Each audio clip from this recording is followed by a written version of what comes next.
Very interesting take. Number 15. This is where I have Raheem Mostert. I imagine that he takes his starting role and just elevates it to a whole nother level. Obviously, the run first offense in uh, San Francisco, and yeah, I like that. And what Nick's doing on the screen. So Raheem Mostert is my number 15. I imagine he has potential to be a top 10 running back. Do I think he reaches that? No, I think he falls just short of it. But yeah, number 15, I have Raheem Mostert.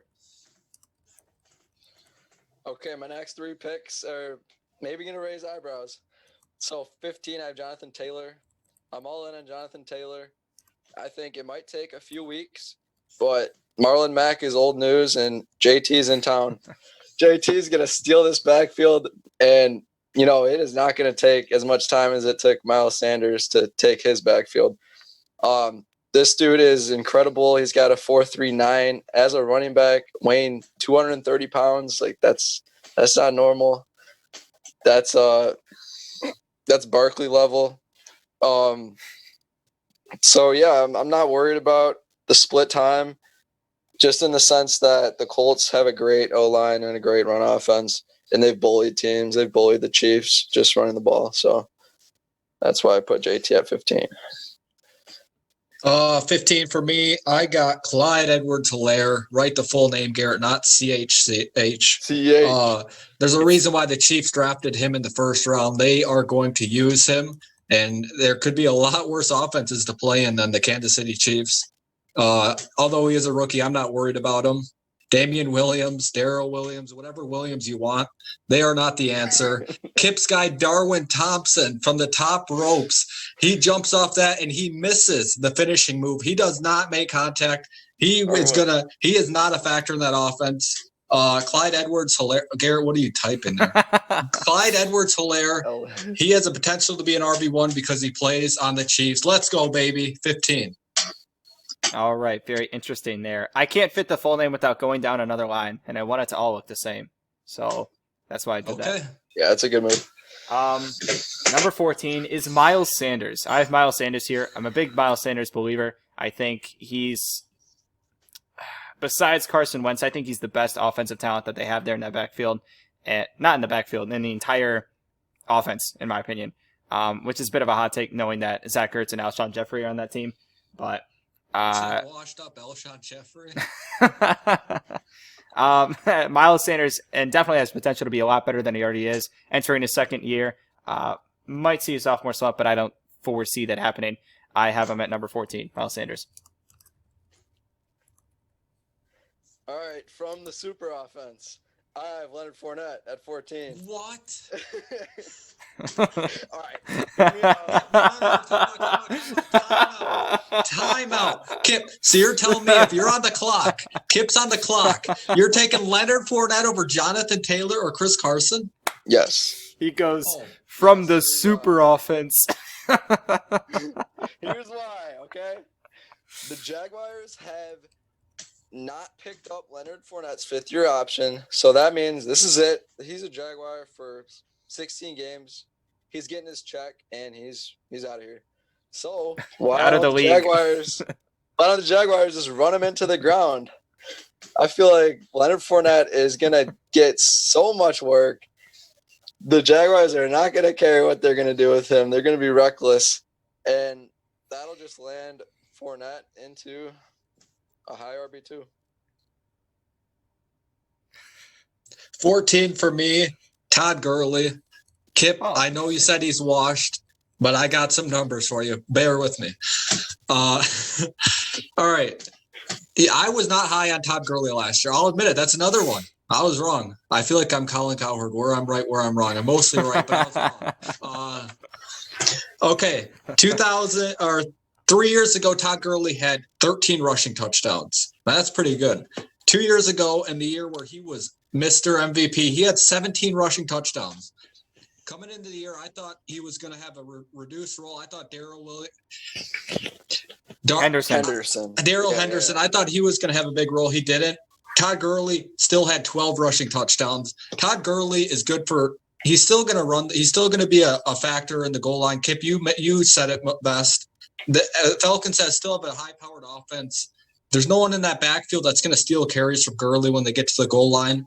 I expect Gurley to be right around double-digit touchdowns, and, he'll still have, 10 to 17 carries a game, and he still can catch the ball in the backfield. I'm higher on Gurley this year than I was last year. I like that take. I almost called you Kip. I like that take, Nick. Where are we at? Number 13. My number 13 is Chris Carson. I'm not worried about Carlos Hyde. I know that they like to factor in different running backs, but that's every year with the Seattle Seahawks. I imagine that Carlos Hyde gets around 20% of the workload and doesn't do a whole lot with it. I don't know, because he hasn't done a whole lot with it anywhere else. So Chris Carson, I'm not worried about any other running back coming into Chris Carson's production. I have him just below RB1 status. Okay, please type this out as CEH. CEH. He's going to come in and take over that backfield. It's going to be weird to pick a Chiefs running back and be like, okay, this guy's going to be it, because you never know with that backfield. But in full PPR, I am especially sold on Clyde Edwards-Helaire. Patrick Mahomes handpicked him, and he's going to fit right in with the mold. He's not going to be a Kareem Hunt, but he's going to be really good. Is he from the Super offense, though? He's on the Ultra offense. The Super Bowl. He's on the Super Bowl offense.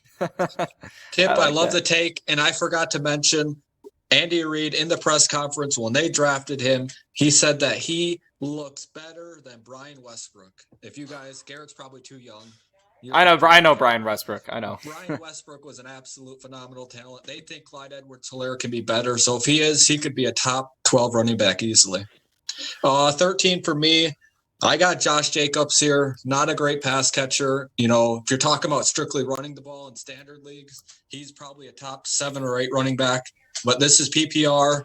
He's not a great pass catcher, and I don't love the Raiders offense. The Raiders. I love John Gruden, though, and I love his son, the workout guy. What's his son's name? Deuce. I like John Gruden and Deuce Gruden. Deuce Gruden? I did not know that was his name. Very interesting. You guys might shake your head at me, but I have Melvin Gordon right here at number 12.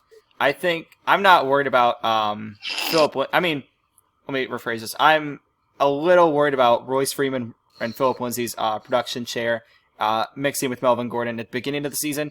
But I imagine by halfway, stop shaking your head. I imagine by halfway through the season that this is Melvin Gordon's team, and he is going to be the leading running back by far.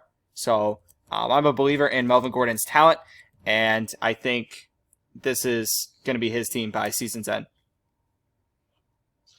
12, I have Miles Sanders. Another player where if I'm on the clock and I see Miles Sanders, I'm like, Philly running back? Why am I picking a Philly running back? But, this guy has proven to be a great talent. He's a kick returner. We've seen him take it back to the house.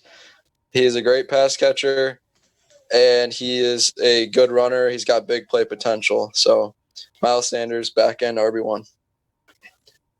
I agree with you, Kip. 12 for me. I got the guy who won me the fantasy championship last year, along with Chris Carson, Aaron Jones. Really? He finished as a top 5 RB last year, but I see some serious touchdown regression coming. He had 19 total touchdowns last year. I don't see him getting 19 again this year. I still think he'll get double digits, but he was absolutely phenomenal last year down the stretch. He helped a lot of people win their championship. Aaron Jones, low-end RB1. I'm still worried about Jamal Williams. For some reason, they just love pounding him in there. And I think Aaron Rodgers, I think he'll have a little bit touchdown upside, a little bit more passing touchdowns, and I think that could dive into Aaron Jones's rushing touchdowns. All right. I like that take. Number 11, I have Josh Jacobs. Nick, you kind of summed it up pretty well. But Josh Jacobs, I like his talent. I think he's the best offensive weapon that they have there in Oakland right now. Besides potentially, what's his name? They just drafted him, Henry Ruggs. So I think Josh Jacobs is gonna get a lot of the workload on offense this year. I think this is his second year in the league, or is his third? Either way, he's still young, still plenty of potential, and I imagine him being a low-end RB1 this year. All right, I made a terrible mistake making my list. What, you left out Aaron Jones, Kip? I've actually left out the man Aaron Jones, the touchdown machine. So, well, Kip, I got the easy fix for you. slide Aaron Jones in and move everyone down one spot. It's easy fix, no big deal. Yeah. 11.5. I like that. I do like that. Is this where you're putting him? Basically, yeah. Okay.